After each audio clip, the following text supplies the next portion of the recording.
কোটি কোটি টাকা হবে, দুবাই যাবো। মিয়া খালিফাতে চাপবো। 1 2 3 4 5 6 7 8 তাইলে তোর ভাগ। 10,000-এর মধ্যে মাত্র 4,000 টাকা। চুরিটা আমি করেছি, তাই আমি টাকাটা বেশি লিছি। যদি কালকে আমি ওই জিনিসটা চুরি করতাম তো তোকে আমি কম টাকা দিতাম তো। বেশ ঠিক আছে, তুই এখন 6 লে, আমাকে 4 দে। তুমি যখন ওই জিনিসটা চুরি করবো তখন তুই আমাকে 6 দিবি আর তুই 4 নিবি, ঠিক আছে? বেশ ঠিক আছে।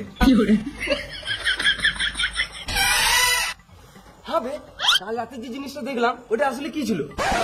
হ্যাঁ সত্যি, কিন্তু ভাই যখন আমি আলমারিটা খুললাম মুখে ঝক করে আলো পড়লো। কিন্তু ওটা কি ছিল? আমি তো আয়নার মতন দেখলাম। বোকাচোদা, একটা আয়নার জন্য অ্যালার্ম লাগানো থাকবে নাকি? না, ওটার মধ্যে একটা হিরো লাগানো ছিল। আয়নার মধ্যে হিরে? এটা তো আগে কখনো দেখি নাই। আমার দাদু একটা গল্প শুনেছিল। কি গল্প? একদা এক সময় একটা রাজা ছিল, তার কাছে একটা সোনার আয়না ছিল, আবার সেই আয়নার মাঝে একটা হিরে বসানো ছিল।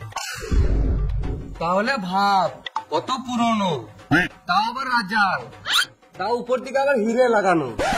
তাহলে ভাব ওই আয়নাটা কত দাম হবে? কত হবে? ওই 500-600 টাকা হবে।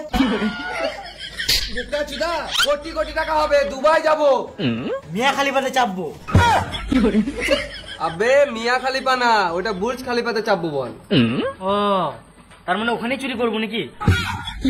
চুরি করবো না, অয়েস করবো, এনজয় করবো, বড় লোকের মতন জীবন কাটাবো। কেন? তুই ভাব, হাতে যদি কোটি কোটি টাকা থাকে তাহলে অ্যাশ করবো না, কি বাল ছিড়বো?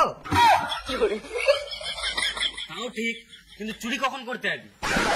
আবে কালকে যে টাইমে গেছিলাম সেই টাইমে যাবো।